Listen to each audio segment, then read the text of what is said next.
pertama, kita akan membahas mengenai apa itu proses bisnis. Apa sih proses bisnis itu? Proses bisnis terdiri dari dua kata, yaitu proses dan bisnis. Di mana proses adalah sekumpulan tindakan mulai dari masukan, kemudian menambahkan nilai untuk mendapatkan keluaran atau hasil yang diinginkan. Bisnis adalah sesuatu untuk menciptakan hasil yang memiliki nilai atau value untuk seorang konsumen yang membutuhkan hasil tersebut. Davenport mendefinisikan proses bisnis sebagai aktivitas yang terukur dan terstruktur untuk memproduksi output tertentu untuk kalangan pelanggan tertentu. Hammer dan Chimpais mendefinisikan proses bisnis sebagai kumpulan aktivitas yang membutuhkan satu atau lebih inputan dan menghasilkan output yang bermanfaat atau bernilai bagi pelanggan. Pengertian lain dari proses bisnis adalah suatu kumpulan aktivitas atau pekerjaan terstruktur yang saling terkait untuk menyelesaikan masalah tertentu atau yang menghasilkan produk atau layanan demi meraih tujuan tertentu. Jadi, dari definisi tersebut dapat kita simpulkan, proses bisnis adalah suatu kumpulan aktivitas untuk menciptakan suatu tujuan yang diselesaikan baik secara berurut maupun paralel oleh manusia maupun sistem, baik di dalam organisasi maupun di luar organisasi, berupa hasil atau output maupun produk yang bermanfaat atau bernilai bagi yang membutuhkan, yaitu konsumen maupun produsen. Pengertian informasi. Informasi adalah kumpulan data yang sudah melalui proses pengolahan sehingga dapat menjadi sesuatu yang bermanfaat bagi seseorang yang kemudian digunakan untuk pengambilan suatu keputusan atau tindakan. Informasi merupakan hasil pengolahan dari sebuah model, formasi, organisasi, ataupun suatu perubahan bentuk dari data yang memiliki nilai tertentu dan bisa digunakan untuk menambah pengetahuan bagi yang menerimanya. Model yang digunakan untuk mengolah data disebut model pengolahan data atau dikenal dengan siklus pengolahan data atau siklus informasi. Definisi informasi dalam bisnis adalah data kenyataan yang menggambarkan suatu kejadian-kejadian dan kesatuan yang nyata yang diolah menjadi bentuk yang lebih berguna dan lebih berarti bagi yang menerimanya. Pengertian transaksi. Pengertian transaksi adalah situasi atau kejadian yang melibatkan unsur lingkungan dan mempengaruhi posisi keuangan. Setiap transaksi harus dibuatkan keterangan tertulis seperti faktur atau nota penjualan atau kwitansi dan disebut dengan bukti transaksi. Pengertian transaksi menurut para ahli, terdapat beberapa para ahli dalam memberikan teori, gagasan atau pandangannya, walaupun hanya berupa definisi atau pengertian transaksi.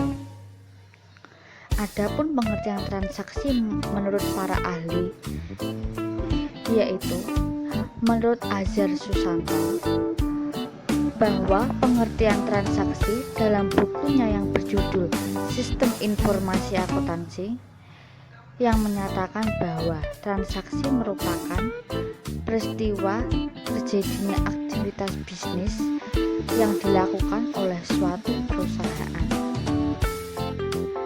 Pengertian transaksi menurut Skousen.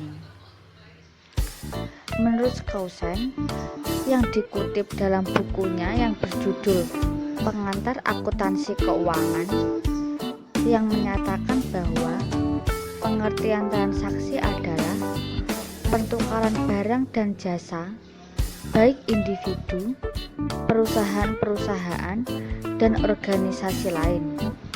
Kejadian lain yang memiliki pengaruh ekonomi dan bisnis. Transaksi adalah suatu kegiatan yang dilakukan oleh individu, perusahaan-perusahaan terhadap harta atau keuangan, baik itu bertambah maupun berkurang. Selanjutnya akan dijelaskan tentang aktivitas pengolahan transaksi. Ada 4 tugas pokok dari sistem pengolahan transaksi, yaitu yang pertama, pengumpulan data. Setiap organisasi yang berinteraksi langsung dengan lingkungannya dalam penyediaan jasa dan produk pasti memerlukan sistem data transaksi yang bersumber dari lingkungan. Selanjutnya ada manipulasi data. Data transaksi yang dikumpulkan biasanya diolah terlebih dahulu sebelum disajikan sebagai informasi untuk keperluan bagian-bagian dalam organisasi atau menjadi bahan masukan sistem informasi yang lebih tinggi. Selanjutnya ada perhitungan, dan yang terakhir ada penyiapan dokumen. Selanjutnya ada teknik pengolahan data yang biasa diperoleh, itu ada 4 macam. Yang pertama ada batch processing, yaitu data yang diperoleh dari sumber data biasanya dikumpulkan atau ditumpuk lalu diproses pada waktu-waktu tertentu. Misalnya, data dikumpulkan antara jam 8 sampai jam 12. Kemudian diproses mulai jam 2 sampai dengan jam 5. Yang kedua, ada online processing, yaitu data yang diperoleh dari sumber data langsung diproses pada saat diterima. Yang mungkin terjadi adalah antrian data untuk menunggu giliran. Yang ketiga, ada real-time processing, yaitu pemrosesan data tidak boleh ditunda karena waktu sangat kritis. Menunda pengolahan dapat mengakibatkan sesuatu yang fatal. Dan yang terakhir, ada inline processing, yaitu kombinasi antara batch processing dengan online processing, seperti pengolahan transaksi di supermarket, di mana transaksi penjualan melalui pos langsung dilakukan secara online, tetapi pengolahan lebih lanjut tentang kesediaan barang dilakukan setiap jam 10 malam. Nah, selanjutnya saya akan membahas tentang siklus pengolahan transaksi. Di dalam siklus informasi akuntansi terdiri dari 4 siklus yang masing-masing saling terkait dalam proses bisnis yang dilakukan oleh organisasi, yang akan terdiri dari siklus pendapatan, siklus pengeluaran, siklus produksi, dan siklus pelaporan keuangan dan buku besar umum. Nah, di sini saya akan menjelaskan satu persatu. Yang pertama, siklus pendapatan. Apa sih siklus pendapatan itu? Jadi, siklus pendapatan adalah rangkaian aktivitas bisnis dan kegiatan pemrosesan informasi yang terkait dan berulang-ulang dalam menyediakan barang atau jasa kepada para pelanggan dari penjualan-penjualan tersebut sebagai kas. Siklus pendapatan mempunyai 4 aktivitas dasar yang terdiri dari entry pesanan penjualan.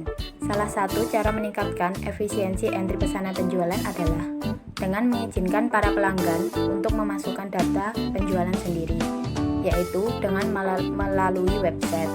Selanjutnya, pengiriman. Di dalam pengiriman ini harus memenuhi pesanan dan mengirimkan barang dagangan ke pelanggan. Jadi, proses ini terdiri dari 2 tahap. Yang pertama adalah mengambil dan mengepak pesanan, dan yang kedua mengirimkan pesanan tersebut. Selanjutnya, penagihan. Aktivitas pemrosesan informasi dari entry pesanan, penjualan, dan aktivitas pengiriman. Hal ini membutuhkan informasi identifikasi dan jumlah barang yang dikirim dari bagian pengiriman dan informasi mengenai harga dan syarat khusus penjualan lainnya dari bagian penjualan. Dan yang terakhir, penagihan kas. Bagian penagihan mempersiapkan daftar pengiriman uang, yaitu dokumen yang mengidentifikasikan nama dan jumlah semua kiriman uang pelanggan dan mengirimkan salinannya ke bagian piutang usaha. Yang kedua yaitu siklus pengeluaran. Nah, di mana siklus pengeluaran ini terdapat kejadian-kejadian yang berkaitan dengan perolehan barang dan jasa dari entitas-entitas lain dan pelunasan kewajiban-kewajiban yang berkaitan. Terdapat aktivitas dasar bisnis dalam siklus pengeluaran, yaitu memesan barang, menerima dan menyimpan barang, dan membuat barang. Yang ketiga yaitu siklus produksi. Apa sih siklus produksi itu? Yaitu rangkaian aktivitas bisnis dan operasi pemrosesan data yang terkait dan terus terjadi yang berkaitan dengan pembuatan produk.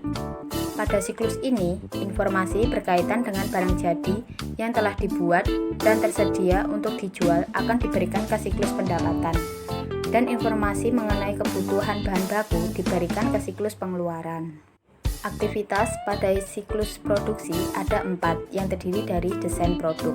Nah, desain produk ini bertujuan untuk mendesain sebuah produk yang memenuhi permintaan dalam hal kualitas, ketahanan, fungsi, serta secara simultan meminimalkan biaya produksi. Selanjutnya, perencanaan dan penjualan bertujuan untuk mengembangkan rencana produksi yang efisien dalam memenuhi pesanan dan mengantisipasi permintaan jangka pendek tanpa menimbulkan kelebihan barang jadi. Selanjutnya, operasi produksi dari suatu barang, maksudnya dari berbagai macam perusahaan. Aktivitas ini berbeda-beda tergantung dari jenis produk yang dibuat dalam proses bisnis. Dan yang terakhir yaitu akuntansi biaya yang bertujuan untuk memberikan informasi untuk perencanaan, pengendalian, dan evaluasi kinerja operasi produksi dan memberikan data yang akurat mengenai produk untuk digunakan dalam menetapkan harga serta keputusan produk. Dan yang keempat yaitu siklus pelaporan keuangan dan buku besar umum. Nah, sistem buku besar dan pelaporan keuangan memegang peran penting dalam sistem informasi akuntansi, di mana salah satu fungsinya adalah mengumpulkan dan mengatur data dari sumber-sumber setiap sistem siklus informasi akuntansi yang memberikan informasi mengenai transaksi reguler. Bendahara yang memberikan informasi aktivitas pembiayaan dan investasi, bagian anggaran memberikan informasi jumlah anggaran, dan kontroler yang memberikan ayat jurnal penyesuaian. Nah, aktivitas yang terjadi pada sistem buku besar yaitu perbarui buku besar, memasukkan ayat jurnal, membuat laporan keuangan, dan membuat laporan manajerial. Selanjutnya, proses pengambilan keputusan. Sebagai suatu proses, pengambilan keputusan terdiri dari beberapa tahapan, yaitu yang pertama, tahap identifikasi permasalahan. Pada tahap identifikasi permasalahan, terdapat beberapa langkah yang harus dilakukan, yaitu langkah mencari adanya masalah, langkah mengumpulkan informasi, mengklasifikasi, mengidentifikasi, dan merumuskan masalah. Yang kedua, tahap pengumpulan informasi yang relevan. Tujuannya, pengumpulan informasi yang relevan untuk mendapatkan gambaran tentang kemungkinan alternatif solusi yang bisa dilakukan. Yang ketiga, tahap susunan strategi bisnis yang efektif. Dalam menyusun strategi yang baik, ada beberapa aspek yang harus diperhatikan, seperti tingkat resiko, tenaga dan pikiran yang dibutuhkan, kualitas sumber daya manusia yang dibutuhkan, dan juga waktu. Yang keempat, tahap evaluasi dan analisis data setelah aktual. Proses evaluasi dan analisis data diperlukan untuk memastikan bahwa fase pelaksanaan keputusan sesuai yang diinginkan, dan untuk mengantisipasi terjadinya hal-hal di luar pikiran. Setelah tahapan-tahapan tersebut, langkah terakhir yaitu menganalisis data untuk mengambil suatu keputusan yang tepat. Selanjutnya, pengambilan keputusan bisnis. Definisi dari pengambilan keputusan bisnis adalah suatu proses pemikiran dan pemilihan alternatif yang dihasilkan mengenai prediksi ke depan atau yang akan datang. Tujuan dari pengambilan keputusan dapat dibedakan menjadi dua. Yang pertama, bersifat tunggal, yaitu tujuan pengambilan yang bersifat tunggal terjadi apabila yang dihasilkan hanya menyangkut satu masalah. Artinya, sekali diputuskan, tidak akan ada kaitannya dengan masalah lain. Yang kedua, bersifat ganda, yaitu tujuan pengambilan keputusan yang bersifat ganda terjadi apabila keputusan yang dihasilkan menyangkut lebih dari satu masalah. Artinya, bahwa satu keputusan yang diambil itu sekaligus memecahkan dua masalah atau lebih. 6 gaya pengambilan keputusan bisnis yang tepat. Pertama, penalaran kolektif. Orang dengan gaya penalaran kolektif atau collective reasoning suka mengumpulkan berbagai opini sebelum memutuskan informasi. Orang ini akan memutuskan konsensus kelompok serta meminta panduan orang sebelum melangkah. Kedua, memutuskan berdasarkan data diri. Setiap keputusan yang diambil oleh data-driven decision maker harus berdasarkan data, alasan, dan hasil penelitian, terutama angka-angka. Mereka melakukan penelitian, mengatur dan mempertimbangkan segala sesuatu sebelum melangkah. 3. Reaksi insting. Decision maker jenis ini akan bergantung kepada perasaan untuk membuat keputusan dengan cepat. Mereka tidak takut mengambil resiko akan dan melangkah dengan percaya diri. Keputusan yang diambil biasanya bersifat emosional, berdasarkan insting, dan sulit diprediksi. Keempat, pendekatan daftar. Decision maker dengan tipe list approach hanya melangkah setelah mempertimbangkan prospek dan konsekuensi dari setiap pengambilan keputusan secara sistematis. 5. Pimpinan spiritual. Pendekatan diri kepada Tuhan atau kepercayaan spiritual dan mendengarkan suara dengan kesiapan hati adalah proses yang dijalani oleh decision maker yang dipimpin secara spiritual. Keenam, menghidupi cerita. Story living decision maker membuat keputusan berdasarkan cerita yang dapat mereka sampaikan di kemudian hari. Mereka adalah tipe orang yang dapat bertahan semalaman untuk terus